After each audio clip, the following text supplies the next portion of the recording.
Waalaikumsalam. Pagi.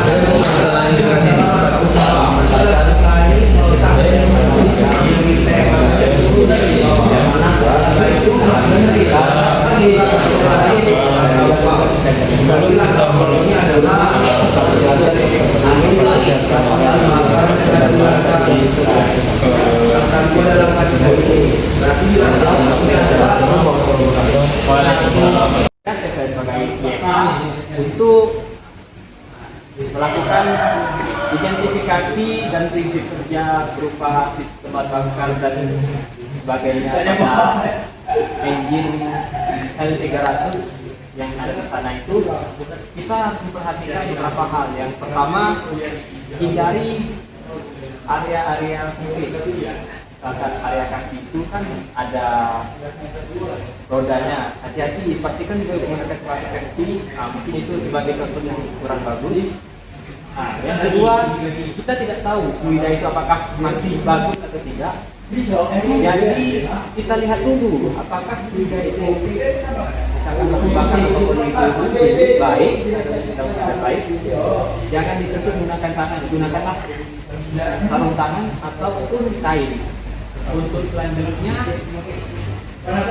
mungkin apabila ada sesuatu yang berhubungan dengan kabel ataupun yang lainnya, tolong jangan ditarik agar kabel-kabel yang ada itu tetap bisa digunakan kelanjutannya.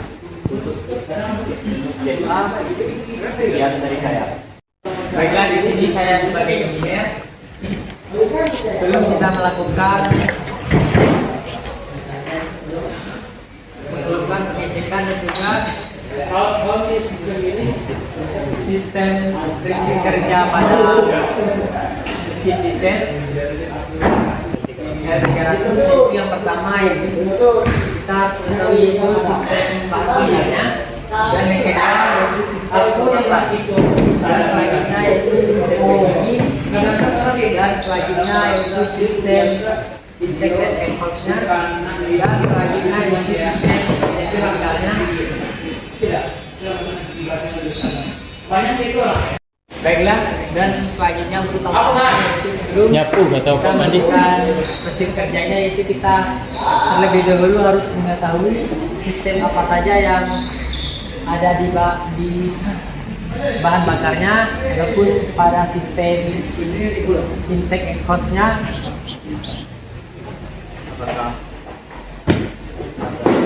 Apakah ada menggunakan turbocharger atau tidak? Mungkin cukup sekian dari saya. Terima kasih. Kali ini saya akan menjelaskan sistem bahan bakar. Yang pertama dimulai dari fuel tank, tempat mengisi bahan bakar, dialirkan menuju full filter. Di sini juga ada water sedimenter. Fuel filter fungsinya untuk menyaring solar atau bahan bakar, dan water sedimenter fungsinya untuk mengumpulkan air pada sistem bahan bakar. Selanjutnya mengalir menuju feed pump, fungsinya untuk menyedot bahan bakar dari tangki dan filter ini menuju pompa injeksi.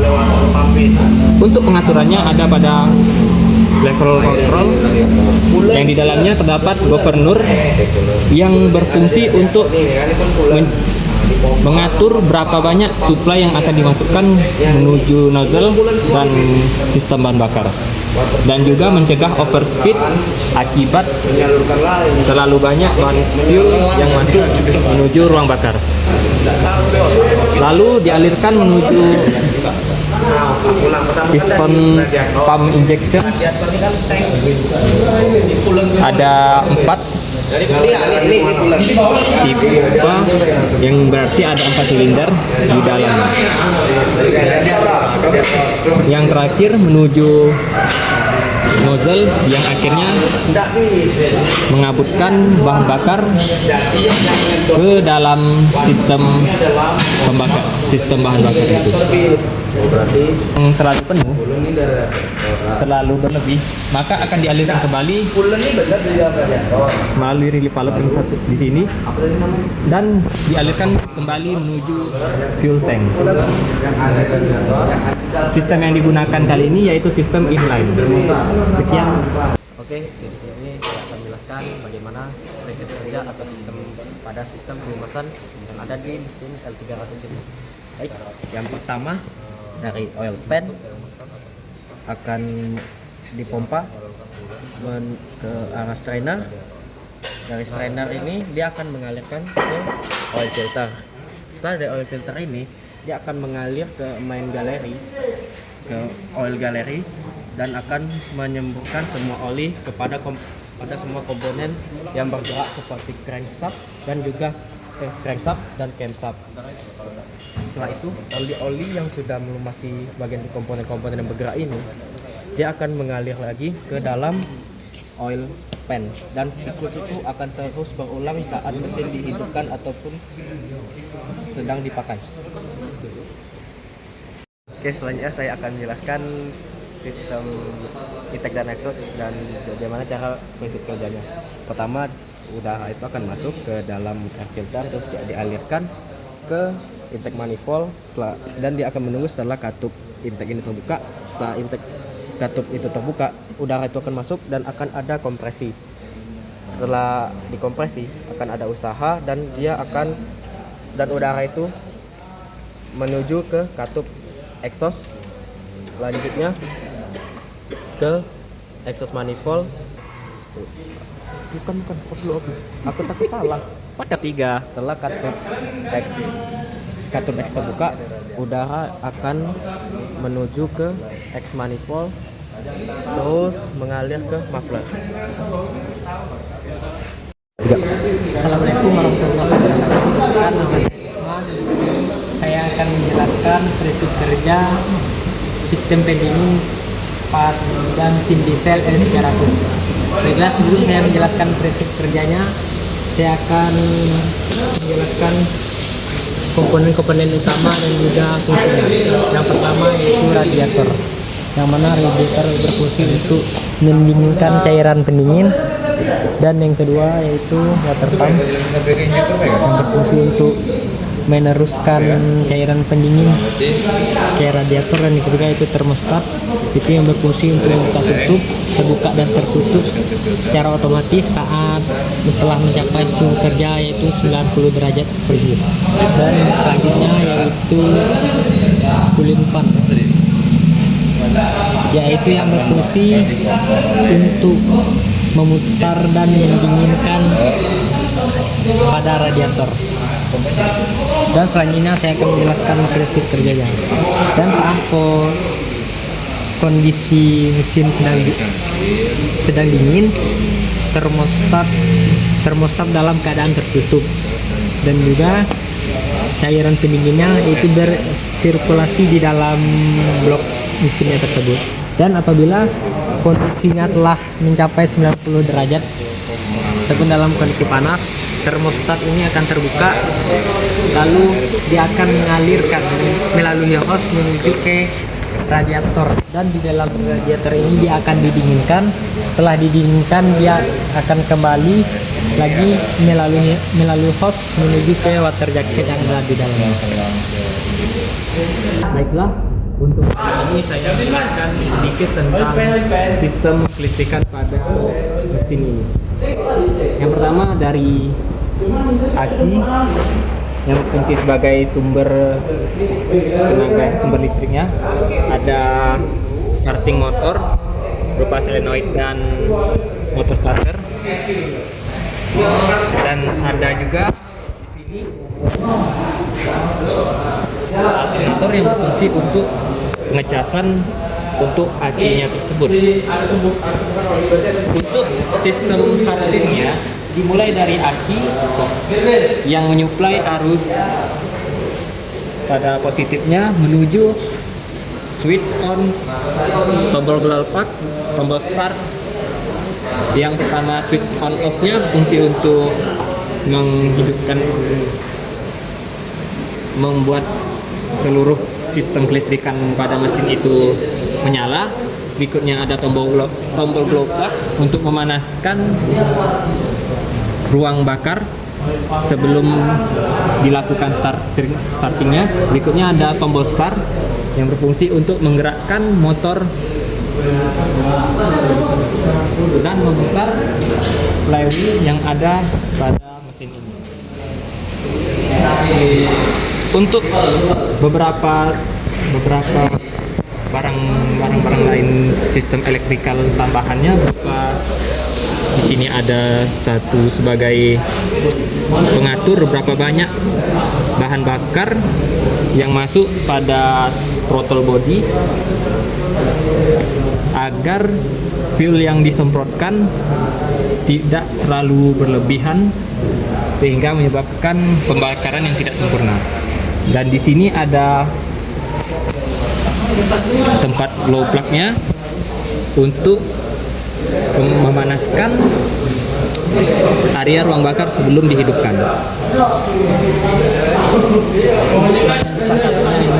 Tidak ada dan sistem pengecasannya hanya sebatas alternatif saja. Sekian. Baik, sedikit tambahan di sini kita akan mengecek liquid dan juga kapasitas dan juga kualitas pada oli mesin diesel L300.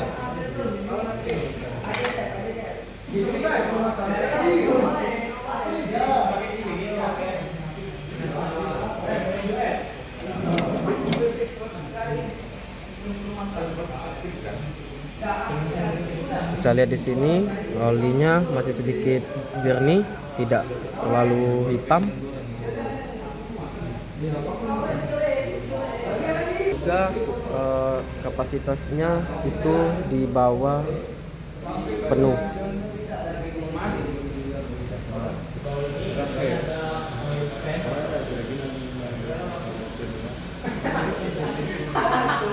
Untuk kondisi bahan bakarnya terlihat pada filter ini, dia berwarna merah, dan ketika melihat pada tangkinya terlihat warnanya tidak seperti solar pada umumnya dan ada sedikit bau menyengat yang tercium. Waalaikumsalam warahmatullahi wabarakatuh. Selamat siang. Siap. Juga sebelum kita melakukan troubleshooting pada genset Maxtron, yang pertama yang kita lakukan yaitu mengecek kelengkapan pada sistemnya, dan yang kedua itu kita akan lakukan pengecekan dan juga kualitas pada mesinnya. Mungkin sekian dapat saya sampaikan. Selamat siang rekan-rekan. Siap. Baik, saya di sini sebagai safety. Di sini saya hanya mengasih arahan. Jangan lupa menggunakan APD dan juga sepatu safety. Dan juga saat pembongkaran untuk membuka cover generator yang ada di sana, itu pastikan kunci-kunci baut-baut itu tersusun dengan rapi dan tidak berserakan. Dan juga pada saat proses pembongkaran hati-hati dengan bila tangan ataupun kaki terkena pinggiran-pinggiran yang ada di generator. Dan juga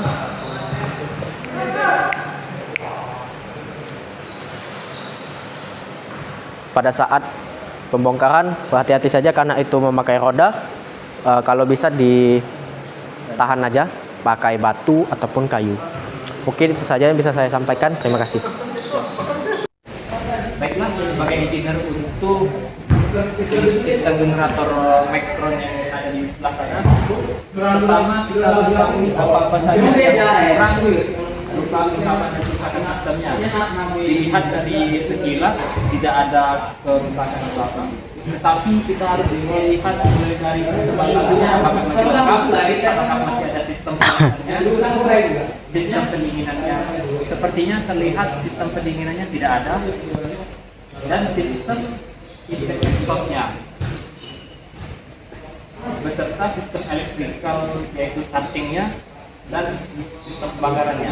Karena itu sistem menggunakan yaitu sistem gasolin atau motor bakar berbahan bensin, maka dipastikan itu menggunakan karburator ataupun throttle body. Yang pastinya yang pertama kita identifikasi terlebih dahulu sebelum melakukan pembongkarannya, ataupun kita bisa melepaskan covernya saja untuk melihat bagaimana sistem-sistem yang ada di dalam generator tersebut. Untuk saya dari engineer yang untuk tambahannya mungkin kita akan mencari sedikit apa saja part-partnya yang kalau perlu diganti dan spek-spek yang udah pada standar-standarnya. Ya.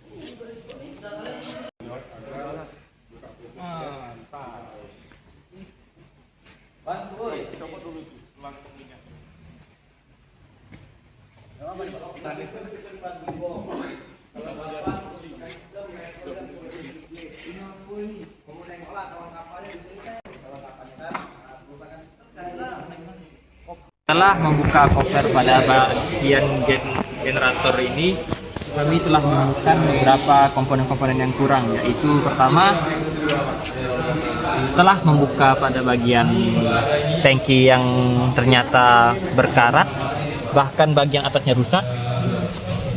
Selanjutnya pada kerannya itu juga mengalami kendala berupa macet, tersumbat dengan karat. Bagian sininya sudah dibersihkan.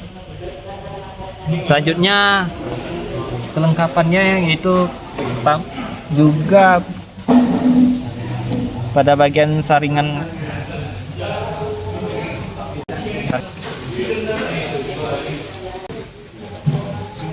tidak adanya saringan pada filter bahan bakarnya. Untuk karbunya juga terlihat kotor akibatkan fuelnya tadi yang sudah ada banyak karatnya sudah dibersihkan. Untuk pada bagian sistem pelumasannya terlihat ini menggunakan mesin tipe V yang menggunakan 2 piston dan 2 silinder. Dan di sini untuk pelumasannya terdapat oil filternya, dan selang ini menuju ke fan oil cooler. Di sini terlihat ada kipasnya, dan di sini dari sini terlihat ada sirip untuk oil coolernya. Untuk pengecekan olinya, oli di level di atas maksimum.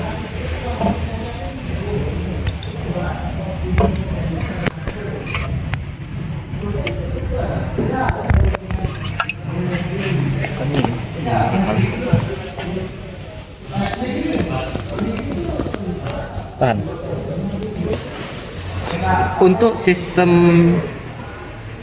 intake-nya, ini di sini ada air tempat dudukan air cleaner. Air cleanernya itu secara pasti tidak ada, dan setelah ditanya kepada laboran, air cleanernya akan segera dibeli. Jadi kelengkapan untuk intake-nya berupa air filter tidak ada.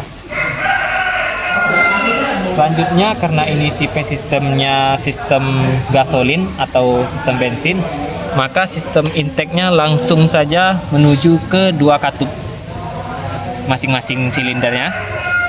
Untuk exhaust-nya terlihat masih cukup lengkap, dan mufflernya juga hanya sedikit karat. Untuk sistem startingnya terlihat masih lengkap, ada baterainya, ada solenoid dan motor starternya, dan kabel-kabelnya masih ada semua. Untuk sistem chargingnya, karena ini generator, langsung saja dari sini dia kembali ke sini untuk mengisi sedikit. Dan pada panel-panelnya juga masih lengkap. Ini untuk startnya juga masih ada. Setelah dicoba tadi sebelumnya, masih bisa memutar engine walaupun engine-nya tidak mau hidup. Terima kasih.